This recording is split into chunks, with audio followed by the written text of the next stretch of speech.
For much of the 80s, the small township of Bruntville, here outside Mooiriver in the KwaZulu-Natal midlands, was a relatively peaceful place. But in 1990, the war that has ripped this province apart came to Bruntville. In November 1990, the first so-called Bruntville massacre took place when 15 people were killed. It happened after IFP residents from the two small hostel compounds here behind me attacked the township residents. Less than a month later, an even more horrific massacre took place. In the space of 2 days, 18 people were killed. It all began on the 3rd of December after shots had allegedly been fired at the IFP-aligned hostels, injuring some of the residents. ANC members were killed in the skirmishes that followed. But the tensions boiled over into a full-scale attack the next day when hostel dwellers swept down into the township in the early hours of the morning. Ria Madladla's story is that of so many Bruntville residents who survived that terrible day. As the IFP men came into her house, she jumped out of the bedroom window with her children and hid in an outside toilet. Ngase ngingaphakathi ke etoilet lapho ngathi ukuhlala. Ngabuye ngacabanga ukuthi ake ngiphume ngibheke laba bangaphandle. Ngase ngiyaphuma ngithi mangiphuma la ngithole lo mntwana lo Thando esewe phansi. Kodwa ngangibona ukuthi amehla akabhekile yena. Ukuthi ngangakwazi ukubona umuntu mayengasekho ukuthi usuke senjani. Bese ngiyaphuthuma ngoba ngangibona la ekhaya ukuthi kuyasha.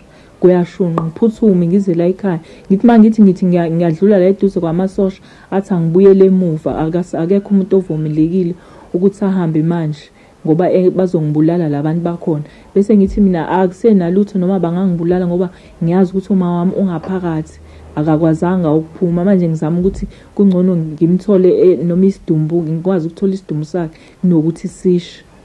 Kuthe sewehlile bese ngiyazama ukungena la endlini noma kwakusekhona ismoke. Ngithi angena la endlini ngimthole elele phansi yabo ebheke phezulu enamanxeba ogwazwa ngemkhonto la emhlathini wakhe ngoba ngathi mase ngithi ngiyachecka wawushayekile kusho ukuthi wayeshaywe yitshe. Ngingazi ukuthi bese ngimane nje ngoba ngangingedwa ngaleso sikhathi bese ngimane ngimdonse ngimhudulela ngaphandle ngimbeke la estubhini.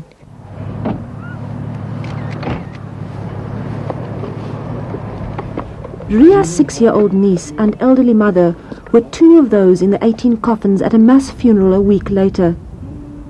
This week, many tears were again shed when the other victims of the massacre relived that day.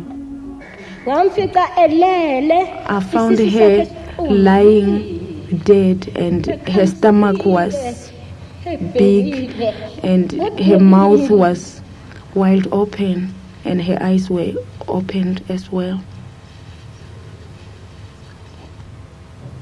And Sibusiso ran and went to the bridge next to Luzege.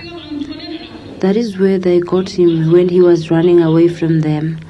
It was after my son's death. The impi was coming for the second time now. It was early hours of the morning at about 4. And they were throwing stones, breaking windows. They damaged our houses. I was inside with my children. I told my children not to scream, not to cry, not to talk. This group of people followed my wife, and the other one took out an assegai and stabbed my wife from the front, and the assegai went through to the back.